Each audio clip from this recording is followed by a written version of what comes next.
Bonjour à tous. Dans cette capsule, on va voir la correction d'un exercice de la leçon mouvement et repos.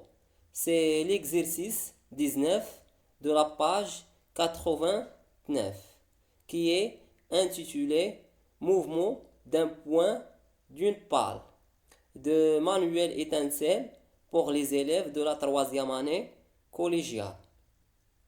Alors, je lis l'exercice attentivement.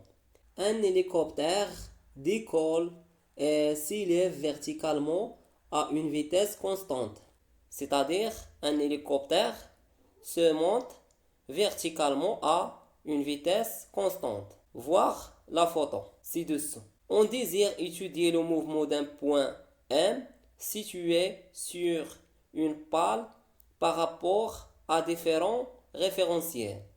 On a le point M en rouge dans la photo.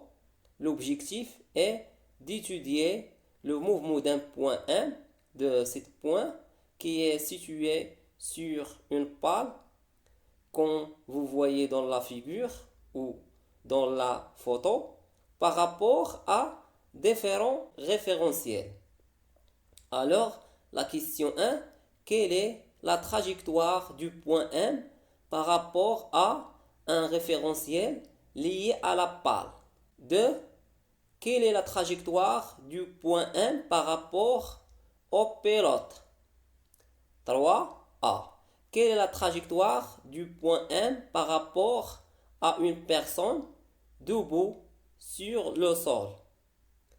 B. Trace un schéma pour cette trajectoire. La correction, question 1. Quelle est la trajectoire du point M par rapport à un référentiel lié à la pale? Alors, le point M, c'est un point lié à la pale et aussi le référentiel choisi dans cette question est lié à la pale. Donc, l'état de M par rapport à un référentiel lié à la pale est en repos, entre parenthèses immobile, car le point M est aussi lié à la pale et sa position par rapport à ce référentiel ne change pas. Donc le point M n'a pas d'une trajectoire par rapport à un référentiel lié à la pale. Question 2. Quelle est la trajectoire du point M par rapport au pilote? Le pilote de l'hélicoptère. Donc, la trajectoire du point M par rapport au pilote est une trajectoire circulaire. Pourquoi? Car le point M est en mouvement de rotation par rapport au pilote. Question 3a.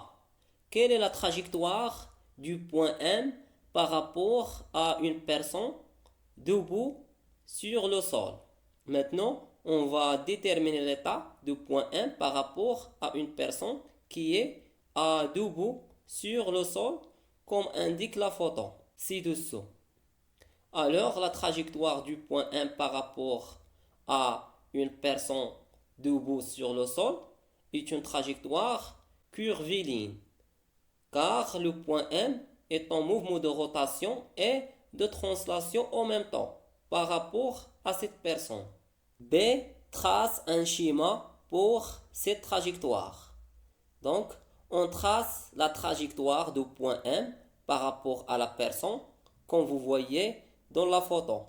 Et cette trajectoire est curviligne ou plus précisément ondée qui est hélicoïdale. Et finalement, je vous remercie de votre attention et à bientôt.